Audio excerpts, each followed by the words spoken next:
Bart Talk episode 6. So today we are going to talk about something that I didn't know about until last week, and now my mind is blown by the whole thing. Cloud seeding, which if you aren't familiar with, it is a type of weather modification that aims to change the amount of type of precipitation, mitigate hail, or disperse fog. Yeah. Which I didn't realize has been around since like the 40s. I believe the first known recorded evidence of creating precipitation was, I think, 1940. That's crazy. Yeah. Because like when you first like learn about it, or at least like the way I went into it, I thought it was like a modern thing. But right now it's just governments and like, because it is all based, they're all funded by per state. So Correct. like not the entire country, but like so Right. like I've seen that's like Texas, Utah, Wyoming, New Mexico, Texas, all are funded in those states for this. Yeah. So the interesting thing is that there are some, which I learned through this process too, some clear distinctions between cloud seeding. There is also what they call solar radiation modification, which I'll talk about in a second, and the chemtrail thing. Right. So we've all seen the chemtrails, right? Yeah. And actually, I believe that there are 31 states who have proposed legislation to ban the chemtrail stuff because they're not sure what it's being used for. Because so my understanding with the cloud seeding stuff, as we talked about, 1946, I guess, was the first time it was ever accomplished. So there's a company out there called Rainmaker today that is really the only player in the market. And obviously the demand for this is huge in the West. Not that it's not needed in other areas that you might consider wetter, but obviously the West is extremely dry, drought conditions. So the idea is to create precipitation either in the form of rain or snow. Yeah. Yeah. It's kind of scary because I've done research on it, and when, they'll even do it to control storms too. Well, this is one of the things. So Augustus Dorco, who's the founder of Rainmaker, talked about one of the things that they are looking at trying to figure out. And this is not something that is new. Was done before. Was trying to figure out how can they control hurricanes and to mitigate the damage, because it's like it costs like $140 billion a year with damages from hurricanes every year in this country. Yeah. So the thought process behind that is, what can we do to mitigate that or lessen that impact? Can we introduce something that allows that doesn't allow the hurricane to develop with the strength that it might normally develop? Okay. Which in that aspect is could be a good thing. Sure. If you're controlling catastrophic damage yearly. Yeah. Anywhere that has hurricanes. I mean, everybody that has homeowners insurance has all seen those numbers go up. And right. depending on where you live, in large part, that is because of that. Yeah. You've got people in Florida and places in the Texas, Louisiana area that they can't even get homeowners insurance anymore because the insurance company knows your house is going to get damaged and we don't want to pay. That's crazy. Out even like what happened in the Carolinas last year. Yeah. Like right. Crazy. Yeah. Go ahead. No, go ahead. Oh no, I was just gonna say, like, so in that aspect, the whole idea behind it makes a lot of sense. If there's a way that we can control the weather to prevent damage and harm to our lives and especially in like a lot of the southern and coastal states. But but the other thing is too, like you brought up when we were talking about it, how if you were to, was it the Sahara Desert that they were talking about it, to make it rain out there? Yeah. So if they were to be able to make it rain in the Sahara Desert, let's just say turn it green, lush, whatever. Right. The actual impact of that would be negative on the Amazon, because apparently the dust that gets kicked up from the desert goes into the atmosphere and into the clouds and helps create precipitation in the Amazon. Right. Which is a rainforest, obviously. So you don't want that area to no longer get rain, because that's the whole point. That's the whole point of it. And then it's affecting the wildlife in both places too. I mean, Sahara Desert and the rainforest. Right. I mean, yeah, exactly. there's things that are have adapted over probably thousands of years in Yeah. the desert that live there due to those conditions. Right. And same thing with the rainforest. Right. You Right. know, Yeah. you take that away from either one and they Yeah. could suffer. That could be huge. And then who knows what that would do to the ecosystem in general, like surrounding those areas. Yeah. Well, one of the interesting things about the cloud seeding that I learned was that they can essentially create rain, precipitation, within like 15 to 45 minutes after they put the drone up there, Yeah. drop it in this big puffy cloud. Right. So they use, I don't remember what the chemical is. Yeah, it's called, 1 second. I had the word earlier. Something iodide, right? Yeah. Silver iodide? Silver iodide. Silver iodide. That they launch into the atmosphere. Yeah. And in negligible amounts, I know a lot of people might say, oh, well, that's not necessarily, is that good or bad for people? And apparently the amount that is needed to seed a cloud is negligible. Right. But they can create rain within 45 minutes of seeding that cloud. There could be precipitation, That's so cool. which is great. So I guess one of the pluses to that is that if the precipitation you're creating in an area is having a negative impact on another area, you could just stop doing it. Right. Yeah, because I mean, if it reacts that quickly, then you just You just shut it off. yeah, Just don't cease do what it. you're doing. You're Just done. don't do it. Yeah. So I think one of the really to me the neatest thing, and we can talk more about some of the history of this, but one of the neatest things that this company wants to do, and it makes sense, right? Because you think about how dry these western states are, so it affects, obviously crops, it affects livestock. I mean, we're at the point where we're actually paying farmers not to grow right. crops because we don't want them to use water. Yeah. I mean, how silly is that? That sounds absurd, right? Yeah. It sounds crazy to me. It's pretty crazy. So what if you didn't have to do that? What if we could? I mean, agricultural exports from the United States are one of our biggest exports. Yeah. In foodstuffs, right? Food sources to other parts of the world. What if we could provide 100 times the amount of food that we currently export? What if we Yeah. could provide it 10 times more, 100 times, 50 times, whatever? Feed more people. Right. Make sure that the people here in this country are getting properly fed livestock, properly grown vegetables and fruits. Yes. And I mean, obviously, it's a supply and demand thing. Obviously, if the supply is there and the demand is there, Right. that would help mitigate some costs that we've seen, some of those fluctuations in cost at the grocery store. Absolutely. Yeah, because I mean, when you look at the price of eggs and milk and everything, Yeah, all that's gone up due to and fruits and vegetables. I mean, Yeah, I mean, there was all of it. there was an issue in Florida. They actually had a drought too that had an impact on oranges. Yeah. This year, so that drives the prices up. So, what if that didn't have to be the case? right. It's funny you brought up the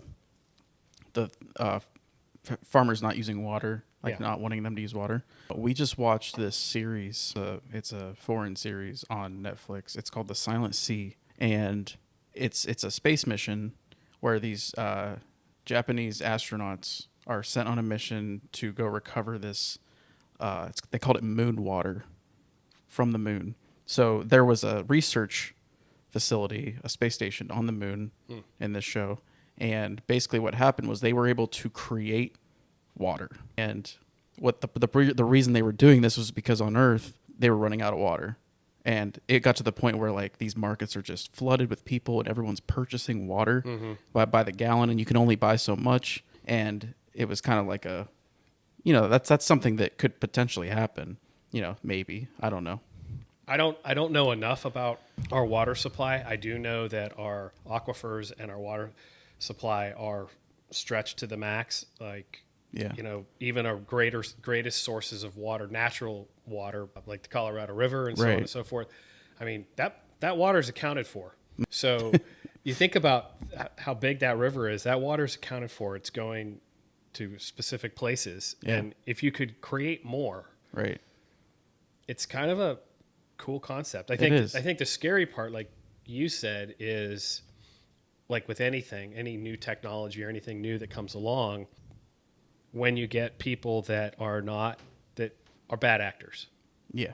that are doing it for the wrong reasons. Right. Yes. So along those lines, it's solar radiation modification I mentioned earlier. So that's a technology that it's new, relatively new technology, but it's the idea of that is to try to, where they're trying to lower the temperature. Okay.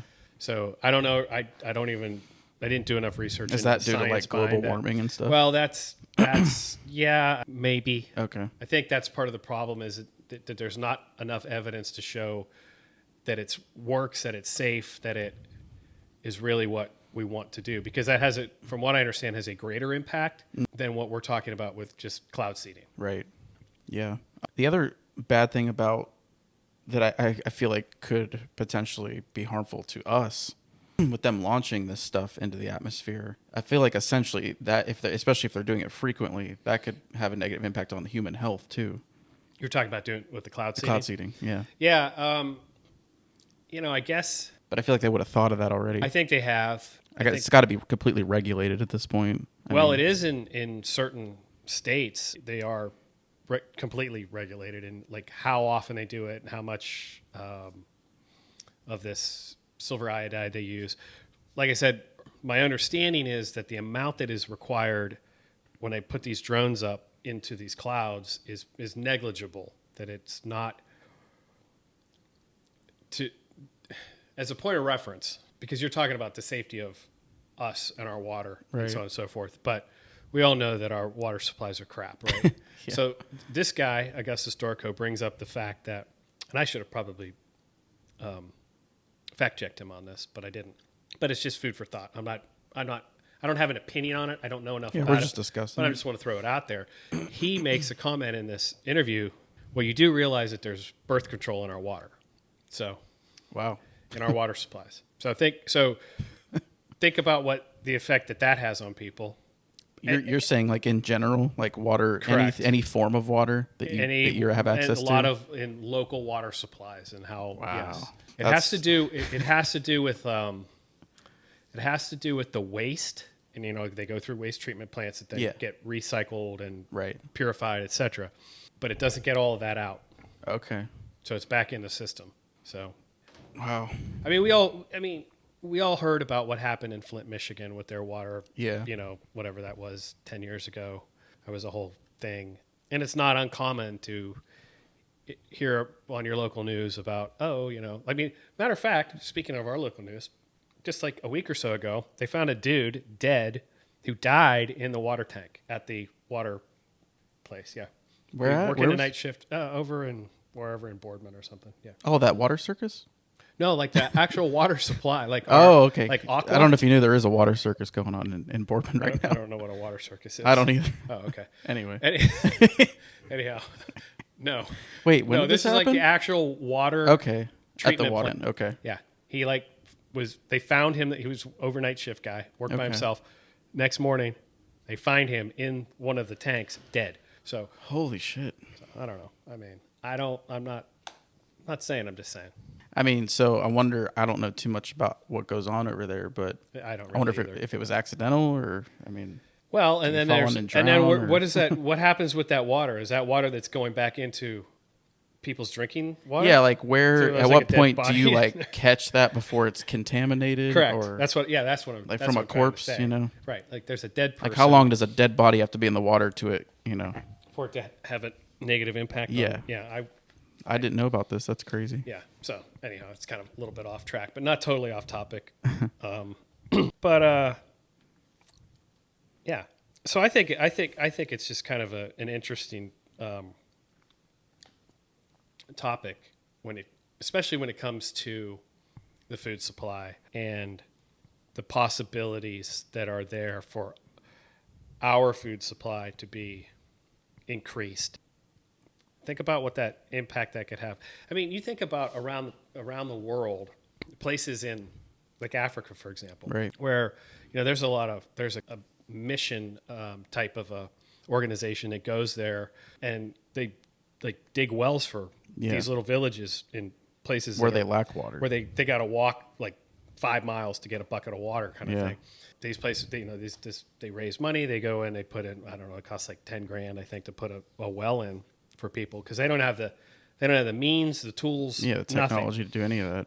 So just think about like if that would be something that you could change. Yeah, that's like another positive impact on the world. That's huge. You know, it's massive. I mean, I think we take it for granted that we flip the spigot on and we have water. And we just And leave we it can on a drink little it. longer. Right. You know, We have water to drink every day, but there are millions of people around the globe that don't have access to that. yeah, that's Access to clean water right. that you can drink. So have you seen how they actually launched this stuff into the atmosphere? All I know, not really. I know that Rainmaker, they use drones to do it. Yeah, so there are drones that fly around and do that, but there's, and I don't know if this is for every place, but the specific place I was looking at was in China, and they have trucks that drive around to these areas. Like, say there's a storm going on, they literally like have this basically missile rocket launcher set up on the back of a government vehicle, and they launch it into the air, and then it explodes in the atmosphere,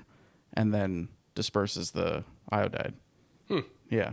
Well, China has a whole, like, they have a whole government body Yeah. that is devoted to this whole topic Right. of their modification stuff. I mean, they have like a whole, Yeah. it's like It's crazy. And they've actually had a lot of problems over the years, yeah, they have. which I think they have it all figured out now. But there is in 2005, there was a guy named Wang in northeastern China, just in this small village. Wang. Wang. Wang. Wang. Oh, Wang. Yeah, Not Wang. Wang. And the long. Yeah, so Wang, just like a small local Chinese village in 2005. He was kind of like, he was only like 40 years old, but he was considered like the elder guy, like kind of the MC of the village, kind of took care of everything, Okay. looked over everybody. And in this time, tobacco fields are like a big part of their, how they make money out there. Okay. And they're all out there working every day in the fields, and you know that's kind of their main thing that they're doing. And so one day, it's storming real bad. Wong's out there, and he notices that there's these like golf ball sized hailstones coming down, like massive. And in this culture, even in storms, the people are still out there tending to the crops because that's just their way of life. Like if they want to make a living, that they're going to be out there no gotta matter work, what. yeah, right. But Yeah. he saw everybody running inside because I mean these things were golf ball sized, doing damage to the crops, to their homes and everything. So, and while this was happening, he was hosting a wake for someone that had just passed, and they're at this guy's house. And so in that was the thing. He hosted like weddings, funerals, all this kind of stuff. He was just kind of like the guy, you know. Mm-hmm.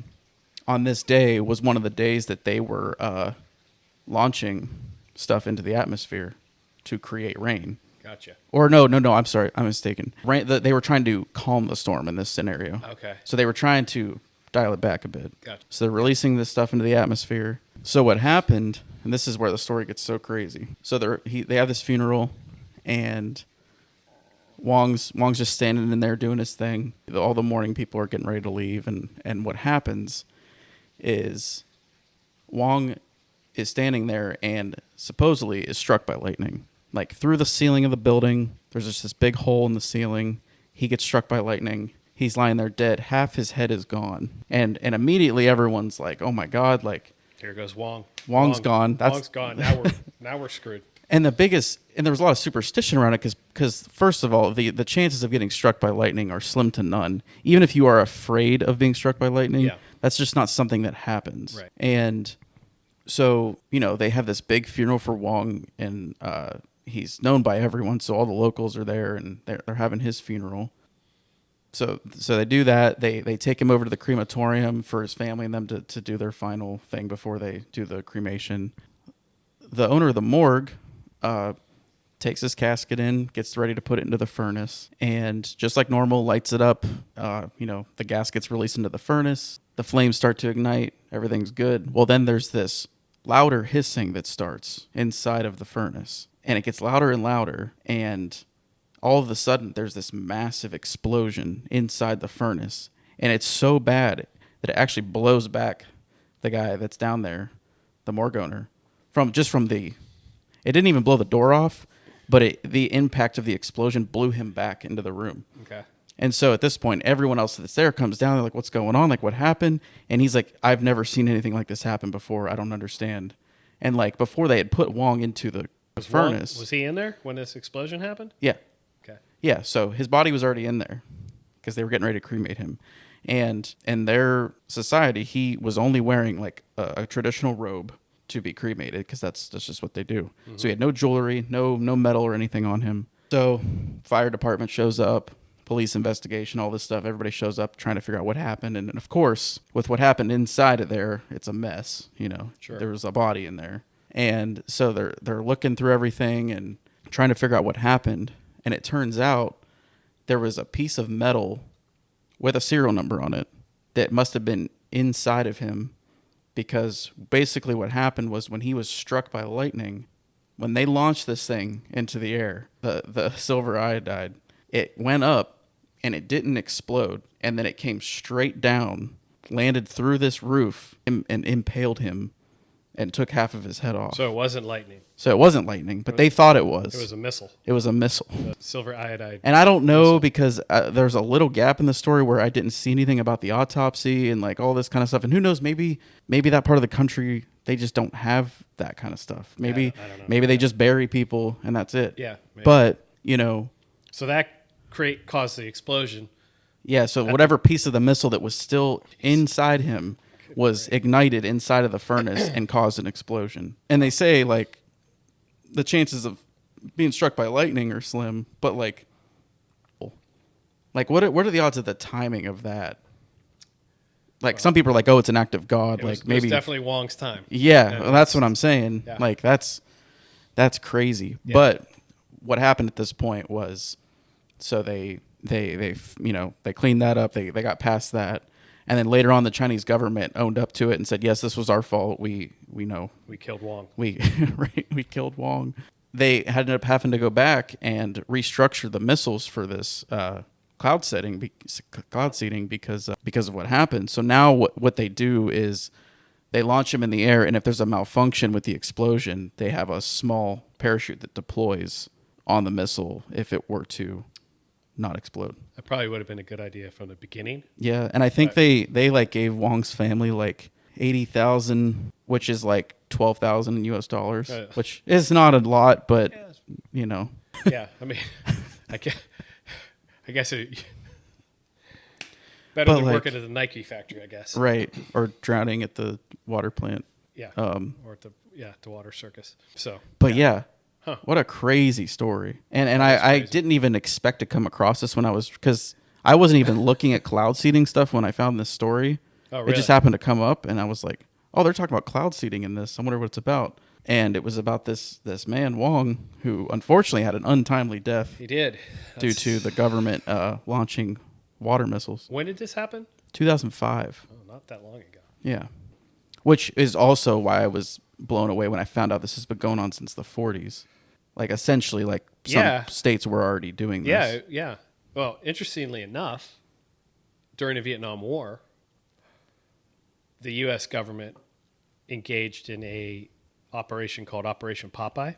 Okay. And the idea of that was to do this cloud seeding and make it rain so much along the Ho Chi Minh Trail, which is how the communist North Vietnamese came into coming South down. Vietnam. Yeah. That's where their supply and troop lines were coming through.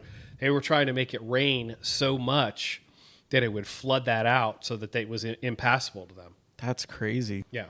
I know, and you always see, like, I did a lot of research on the Vietnam War in high school, and even in Hollywood and movies, you see, like, any Vietnam movies, it's always heavy rain in the jungle. Yeah. And that just makes you think, like, if that's the reason why it was raining all the time. Well, I mean, I think it rain. I think they're one of a part of the country that has like that wet season kind It of just thing. is always and It's raining. like rains all the time. Yeah. But I think our government was kind of like, well, if we make it like rain even more, Harder. and it floods this road out, then they can't get their troops and their Yeah, supplies right. and what have. So That's pretty crazy. yeah, Wow. Yeah, I don't know because now that I've researched into it a little bit, in our current times, I'm not seeing like whether this is going to be a good or bad thing, or if we know enough about it that we have control of it. yeah, it's it's one of those things that doesn't get a lot of headlines. Yeah, because like I said, I mean, I didn't it even know about it. The only thing that gets some headlines is the the chemtrail stuff. You'll see some of that like on social media where people are like, oh, they're out, you know, and people are obviously rightfully so Yeah. trusting of what story they get from either the media or the government, and they're like, oh Right. no, we're not trying to poison you. We're not. No, It's not that. It we're has not, nothing to do no, with that. it's no. We're just we're doing this or we're doing that. Another interesting thing that I came across in this was the idea that they can do through this same cloud seeding process. They can do what they call snowpack enhancement.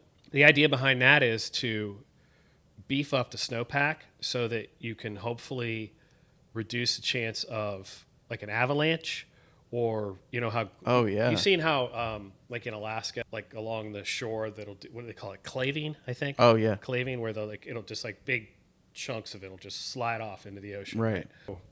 They can enhance that snowpack to prevent those types of things from happening. So That's another thing that they're trying to do. So is it essentially dropping the temperature so that it? It's it's creating more snow, Okay. but heavier snow Oh. that will pack denser. Right. Like Okay. a heavier pack. Wow. Yeah. So there's kind of like no limits to this. It seems like. That seems like. Because if they're mean- so, this also makes me wonder, because I was thinking about this even before I knew what this was, and out in like especially the Midwest or even Southwest, like tornadoes and like storm Sure. chasers and all that kind of Yeah. stuff Yeah. is that another thing that I mean, we're not creating tornadoes, but like No, but I do know that there's been a lot of research into tornadoes, into like how does it like what are the atmospheric conditions when it, like, we kind of know when it starts to form. we kind of know what happens, but it's kind of like, would there, again, kind of like the hurricane thing, is there something that could be done from a preventative standpoint Yeah, that would make that not happen? and I know we've And is that seen a good or a bad thing? I right. mean, yes. Yeah, I mean, know. on the surface, it sounds like it's a good thing, right? Yeah, and tornadoes and hurricanes there's no benefit to them. But I mean, we have seen how, at least in storm chasers, that like they have technology that they can shoot up into these storms and get readings on all everything This, yeah, they and get all this data. to understand what's causing it and when it Right. to actually either prevent them or control them to a point where they're not as catastrophic. Like, could they get it to a point where you could either prevent it, number one, or if not, can you steer it? Yeah, right. Essentially, like, steer it so it doesn't take out, some city and like leave 50,000 or 100,000 people without Right. a house. Yeah. Wow, this stuff is so crazy. It makes me want to get into it more because like I had no idea about this stuff, and now, and like what was the other thing you were talking about? Not the chemtrail, but the what was the other thing? Solar radiation modification. Yeah. So I don't know much about that. So basically, all I know about that is somehow they can manipulate or control like the cloud cover and help to cool the planet down. Oh, I see. So okay, all right, Because obviously, like, if you have a lot of clouds, that prevents heat from escaping. right. Or when it's clear, obviously heat escape as it cools down in the evening. The heat will tend to, that's why it cools down. Like, Right. it feels cool. Like, versus an evening where it's cloudy but was hot during the day, but cloudy in the evening, it doesn't feel as cool because the heat's kind of It's trapped. Yeah, That makes sense. So it has something to do with they're trying to manipulate that in order to cool the temperature down, but side effects and effectiveness of that are sort of still unknown. It's amazing that it's because like you said, a lot of this stuff doesn't make the headlines, and you don't hear about it in like regular news. Right. But the amount of research that we're doing that goes into just trying to keep the planet in good shape, whether it's outside the atmosphere or down here, Right. and the ability to control storms and make them less catastrophic, or adding it so that it rains more to create positive impact is just mind-blowing to me. Like, I don't even know what to say about that. So the solar radiation modification that I'm reading about here, sort of, this is the method that they use. They use aerosols or other materials to increase the reflectivity of the atmosphere, clouds, or the Earth's surface. So the Oh. idea is to try to reflect sunlight away from the planet. Yeah. So essentially still pretty much unproven. It says it aims to counteract greenhouse gases by making the Earth absorb less solar radiation. Okay. Man. So yeah, but So back to the chemtrail stuff. Okay. So obviously we see that that's caused by a lot of aircraft and yeah, activity. I think that's and what most people think of. I think when they think of chemtrails, is they at least when you look up in the sky and you see it, like yeah, that's right. automatically what you think of. But so what are they doing? Are they trying to? I think that's the part that is sort of unknown as far as what they're Oh. what exactly we don't really know. Okay. And I think that's exactly why these states are considering banning it, because it's whoever's doing it is not being forthcoming and saying this is what we're trying to do. Now, how are those people allowed to do that without some regulation? I don't know. So basically, you're saying it's not government or military, or We don't. I don't. or we just don't know. We don't really know. Okay. We know it goes on, but we don't know what types of chemicals or Right. things like that that they're using and what the purpose behind it is. Because typically, when you see it, I don't think we see it here, but I know somebody in California who is really big into like Oh, okay. he's always posting stuff on Facebook, Okay. like, oh, they're at it again, and and it's always like patternized, so it's like, you know, you'll see some sort of a pattern in the sky with these chemtrails, so it seems like it's intentional, Right. but it does obviously make you suspect as to what's the end game there. Yeah. You know, it's so funny too. The last couple episodes we've we started talking about ancient civilizations, then we got into UFOs, and now we're talking about this, and it's starting to put me down a rabbit hole of just like all the stuff, all the unknown, and all the things that we don't know about that goes on, Yeah. and whether it's research or Well, yeah. I mean, if you like when you think about what we're talking about right now, this chemtrail thing, right? Why would a state government say, well, I think we need to ban that. That needs to be illegal. Illegal. Why would they say that? yeah, why does it need to be? What do illegal? they know about what's actually going on that they're saying, hey, we don't want that going on in our state? Right. But and that's the other thing. Like, you ban it in one state. How different if it's happening in the state next to you?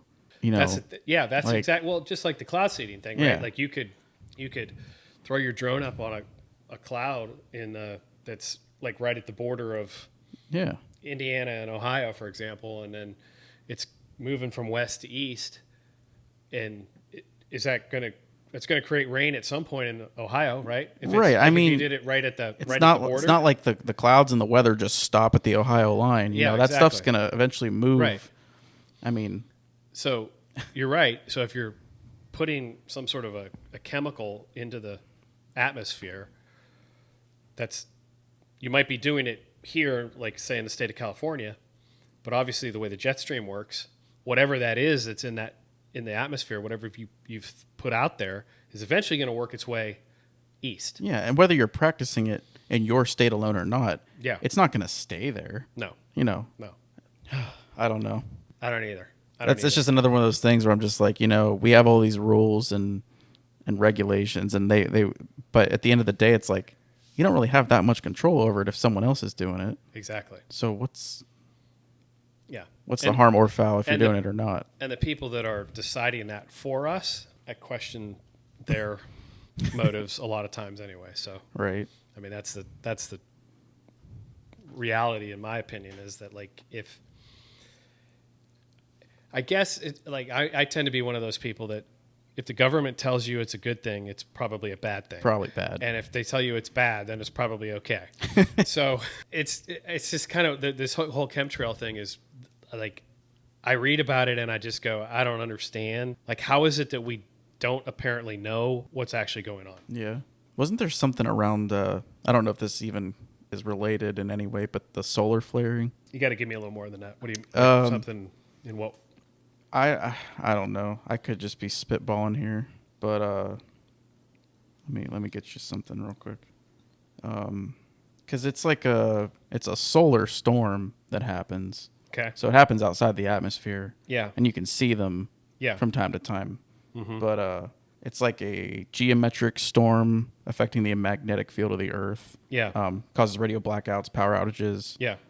But they're supposedly really beautiful when you see them. I don't know if that's just, I don't know. We were on the topic, so it kind of just made me think of those. Okay. But Yeah, I don't know if because those happen outside the atmosphere, so I don't know if that actually has any impact on weather. Because typically our weather is affected by what's within yeah, what's within our atmosphere. Is Right. what affects our weather, generally speaking. But yeah, I don't know. It's interesting. This made me think of it, but what, like we're doing this whole thing, and what were to happen now though, like if, and I'm sure I'm probably overthinking this too much, but like say for example on the northeast coast, Okay. like you're controlling the cloud seeding and all that, and I don't know if they get hurricanes quite up in that area.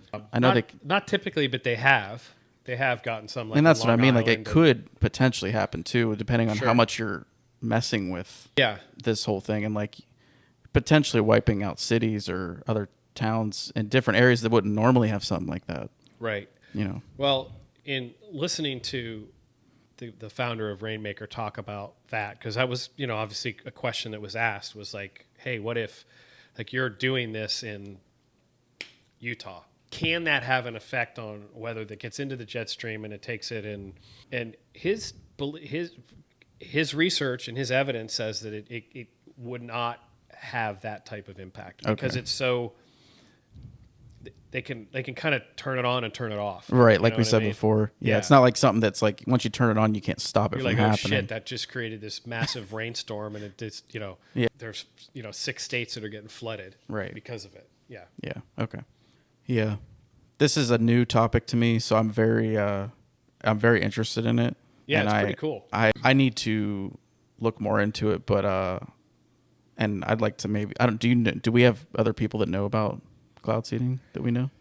I mean, we could, if anybody knows Augustus Dorco and wants to come on here and talk about it, he knows a lot about it. This is a guy, like, he's listening to him talk about it is crazy. Like, I'll have to check him out. yeah, he was on the Sean Ryan show. Oh, okay. Recently. Yeah. Nice. That's how I kind of stumbled on this. And Oh, okay. it's just he's like a very, very intelligent guy, and kind of got into this whole idea of what's going on with our water supply and so on and so forth, kind of by accident. Right. And then he kind of thought, well, what if we could do this, or what if we could create rain and create snow, and if we did it for the right reasons,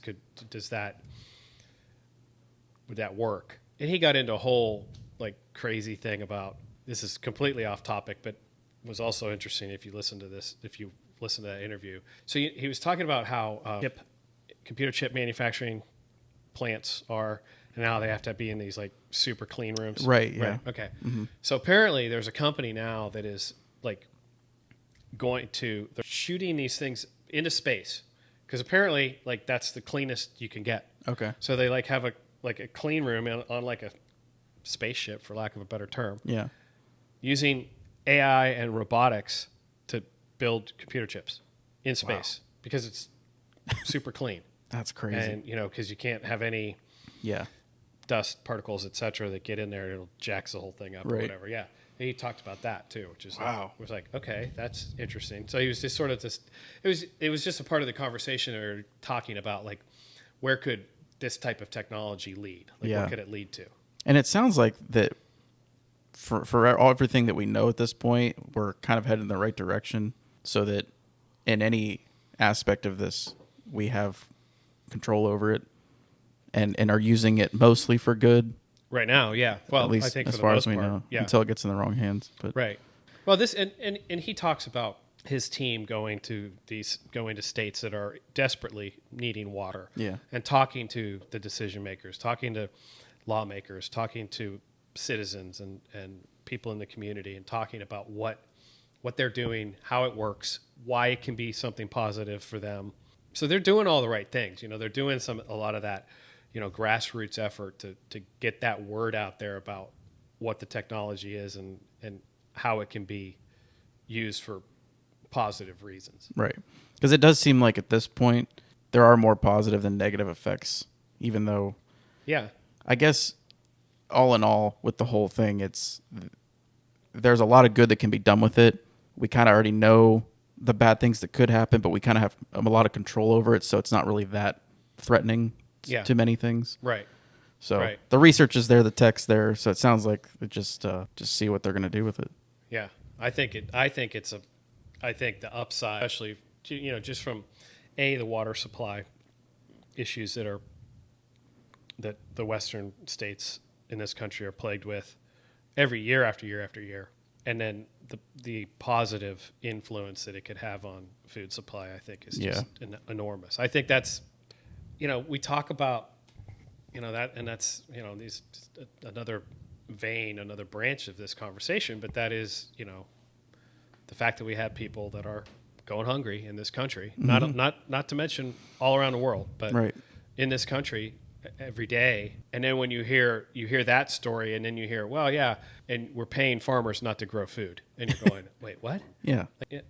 Well, because we don't want them using water. And you think, okay, that's one of the dumbest things I've ever heard. Yeah. But when you start to really dive into the issues with the water supply, it makes sense in that regard. Not on a bigger, not Right. on Not a on grander the grand scale, scale, but yeah. when you talk about when you see what's really going on with the water supply, it's a problem.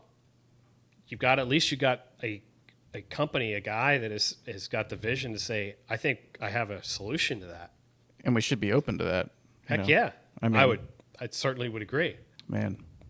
But Well, if any of you guys know anything about this topic or want to chime in, leave us some questions or comments on stuff you might Absolutely. know about it. yeah. It's a very, very interesting topic, and there's a lot to learn about it. And I'd like to see where it's going in the future. Yeah, we'll revisit this at some point Yeah, for down sure. the road, just to sort of see what kind of advancements have been made and sort of what the landscape looks like down the road. But Yeah. Outside of YouTube now, we do have a TikTok page. If you want to follow us on there, you'll see a lot of our shorts right now for the most part. But you can still catch us here on YouTube. Leave us a like. Please subscribe. I see more and more people watching every day, and not many subscribers yet. So if you could subscribe, hit the like button, leave us a comment, let us know how we're doing. Tell us any topics you might want to hear in the future, and we will see you next time. and wait, before we sign off, next week, maybe We might have a different we'll face have on a here next mashup. week. We might have a mashup next week. So Cool. yeah. Yep. Stay All right. tuned. See ya.